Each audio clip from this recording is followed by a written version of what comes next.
Hello everybody, Mr. O here, and I hope the sound is okay because the camera is going to be farther away from me, and I am visiting a high school art room, a very warm one.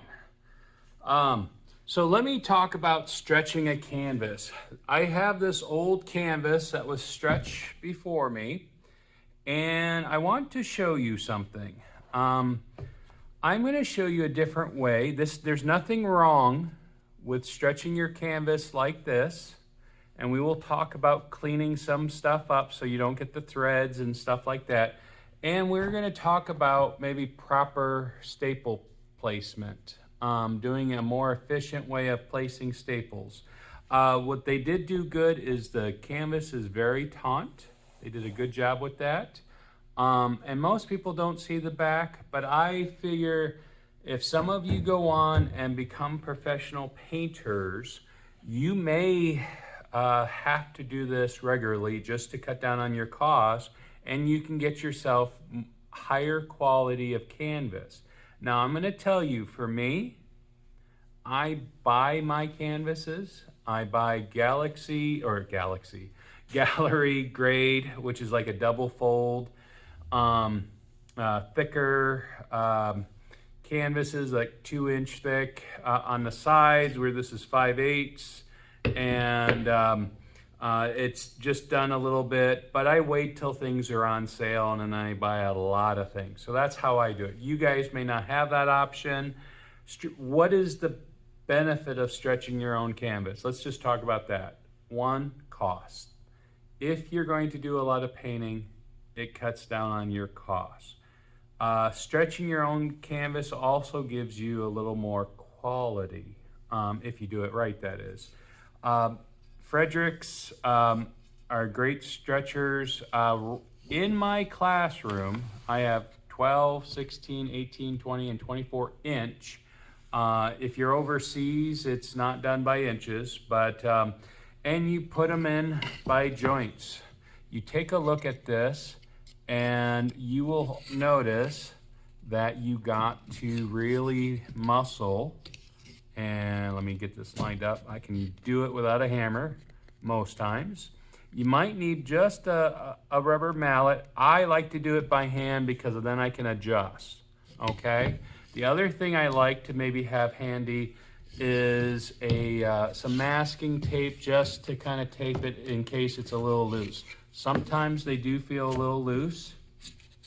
So before I even cut my canvas, I always take my stretcher woods. I do take the stickers off sometimes if they're around the edges. I'm not going to worry about that one right now. So let me get this on camera. This is a little different than I normally do things. And I want to just make sure everything is lined up. And there we go. And the last one goes in really nice. So I go back around, see what I've moved. You're gonna have to check the corners and everything a couple times. And sometimes, so I'm gonna actually do a 12 by 16 because it's a little smaller and I can stay somewhat on camera. Sometimes it's okay to put a staple in. Got to make sure you're really lined up. Now I do it away from the middle. Oops, I kind of missed there. And I won't go more than that. And the reason why is when I do the actual canvas, I'm more likely to be in the middle there. And I got off again. So as you can see, I'm not having the greatest day with this. That's okay, and right back to where I was. So don't worry about that. I will get that straightened up. I'm just checking the camera. I'm gonna get this kind of on frame. So I'm going to adjust a little bit. So please, I'm gonna do just a cutaway. Okay, I think that's a little bit better. Getting back to not only with costs on stretching canvases, you'll understand that there's different kinds of canvas that you can make that you can stretch. And by buying just those canvas alone, that cloth is going to be a lot more expensive put together than just buying a small yard of it or whatever size you're going to do. If you're going to be big into big canvases, I highly recommend that you do that. Now, you saw the largest stretcher bars I had was 24 inches. So best we can do is 24 by 24, and that's a square. Now, I'm not somebody who ever paints in a square. I like the rectangle shape, but it's going to be a personal preference on the shape of the canvas that you go. When you roll out your canvases, try to make it taunt. This roll, and I know this is going to shock you, looks like it was rolled up by students, probably not understanding that you want to keep things nice. And you see the distance I have. It's not perfect. I don't need it to be, I don't care that the cut over here is not perfectly straight. I'm not going to worry about that. So I'm going to cut it and try to be equal around it. And as I said, for me, I prefer buying my canvases. I know people, when they do canvas, they probably cut a whole strip out, but I just cut it by the squares that I need. Sometimes you might have to cut that square off just so you can, let me get over here, sorry. Talking and cutting at the same time is apparently not one of my talents. I don't paint enough anymore to worry. The other thing you have to do with stretch canvases is lay gesso on top. Usually you get pre-stretched, pre-gessoed canvas. You do not paint straight to the raw canvas. So that's another thing, final thing I'm going to show you. The stapler that I have, I had two other kinds in the classroom, and I did not like them. I got the Power Shot. As you can see, all it is a squeeze. Some people might not have the strength to do this, and so they sell automatic ones. Do I have an automatic one? Naturally, of course not. So let me just see if this is on. Yes.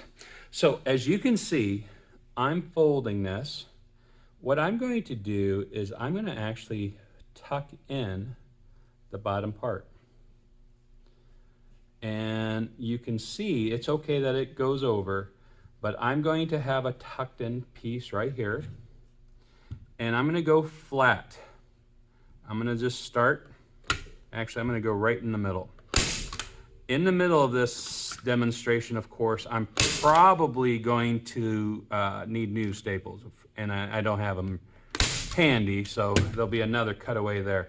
I'm going straight, and I will actually go straight with this too. So I'm going to fold this, and just so you know, I haven't done a canvas in probably 5 years now. So as you can see, what I'm doing on the corner, I got the fold, but I want to get rid of the little bump. So I pull it, and I fold it, and I come here. This is where that middle part I was talking about. And I want to actually do this first, pull it taut, make sure my little bump there isn't too much.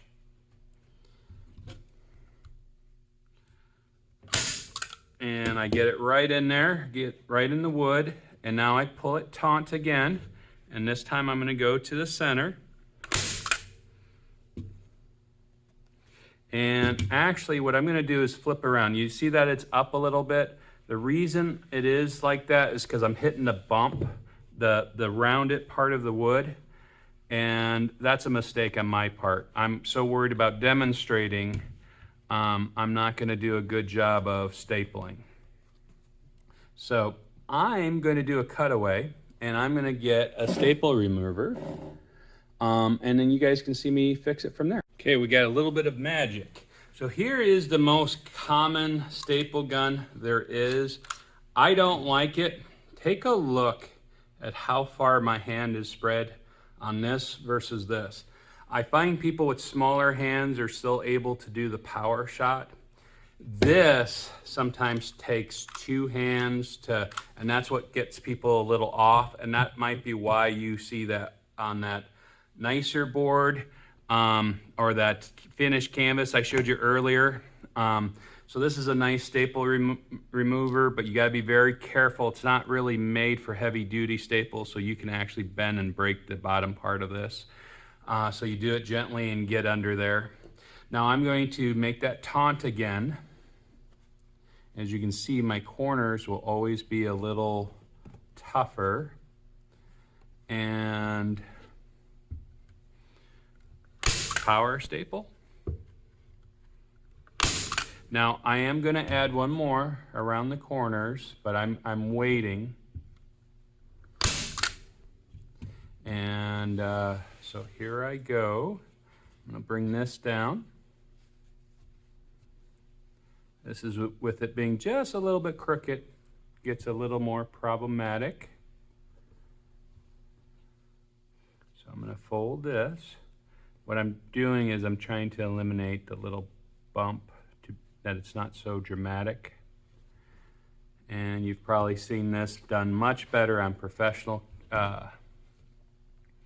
canvases. As I was saying, I haven't stretched a canvas in like 5 years. I prefer buying, and I'm trying to keep this taut. It is going to be still a little loose when you stretch your own canvas, but when you put the gesso on, it's going to become pretty firm. And I will talk about that here in a minute. And I want to make sure I pull that. As you can see, a little bit cleaner. That spot I will definitely have a staple, but I'm just trying to go around. Now this is the last part. This is the part I'm going to have to do both corners first and then do the middle. And usually for me, that's usually the most excess that I have. And the second corner is like my final corner is never as nice as anything else. Sometimes I hit it right out of the park, and there we go. Let's try it one more time. Maybe I'm hitting the old staples, maybe what I'm doing. And so I'm gonna move my gun just a little bit. And there we go. So I'm not out of staples. It was just too thick in that area, because my final one, like I said, it's usually a little messy. And I'm gonna pull that taunt. What's actually nice, my final side, where this is kind of messy, this is actually probably the cleanest. So I go through and I feel where maybe I need to pull it a little more taut, where I feel like I need one more staple there. This is a terrible corner, but I can fix it by staple there. Now, could you have to do a second staple? Absolutely. I don't feel that corner is real good there. I'm just gonna put one here just for support, and one there. I'm gonna pull it just gently taut, and there I go. So now I have my canvas. What do you guys think?